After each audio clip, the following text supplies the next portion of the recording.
UA.HELP. He's a former member of the Ukrainian parliament representing Kyiv. He's also the founder of UA.HELP. That's an organization that provides humanitarian aid and plastic window coverings for people whose homes have been hit by Russian shelling. Thanks so much for joining us. We have some photos of these window coverings that your team offers. Thanks for having me. Tell us about the people who come to you that need them.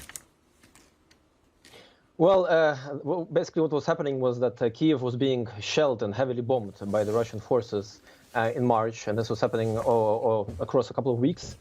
And we were approached at first by people from my district, where I used to be a member of parliament, with some sort of asking for some sort of assistance to help them with their broken windows, because their houses were intact, but they couldn't live in them because they had no windows.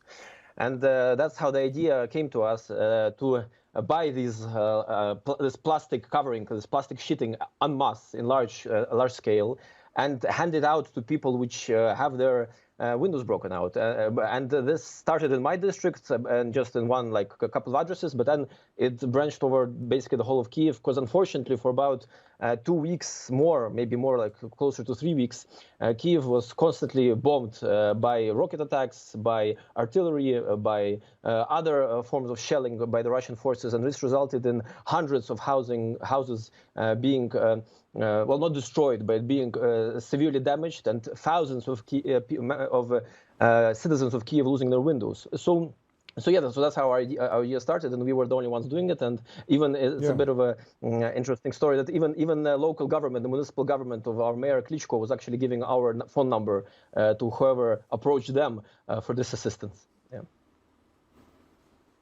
Yeah, I mean, just for people who don't necessarily understand, it's freezing here. And so in order to still occupy your home, you need to have those window covers because otherwise it would be inhospitable. Otherwise, people would freeze to death. How long would it take theoretically to get a window properly replaced? Is that even possible right now in Ukraine? Well, that's the thing. I mean, it depends, of course, on the city. But if you're talking about cities which were under bombardment or are still under bombardment, it's really impossible to do it currently. Kyiv now is better because Kyiv is no longer under threat from any land forces, and so the life is returning to Kyiv with every day.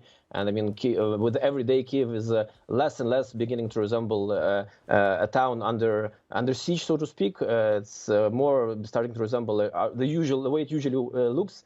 And so over the last couple of days, people have been able to get these services to actually get their windows back. But if you're talking about Kharkiv, if you're talking about other cities which are still being bombarded, of course, they don't have such services.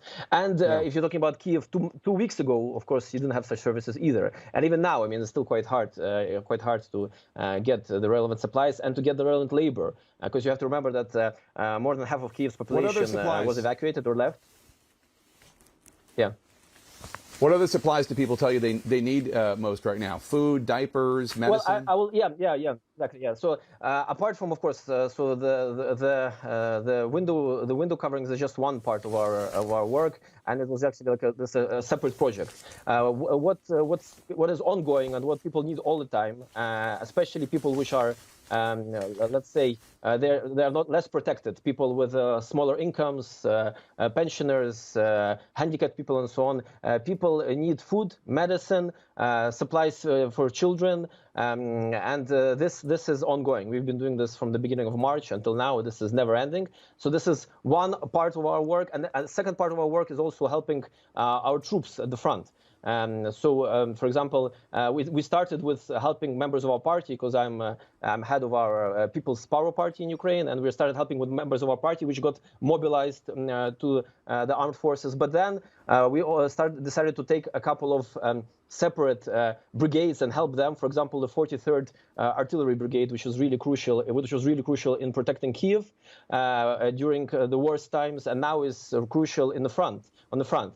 And so we are providing that brigade with, for example, automobile parts and food as well, and many other things which are necessary for them to be able to protect us, civilian people. The group is UA.HELP, and the man is Yuri Levchenko. Thank you so much for your time today. Really appreciate it.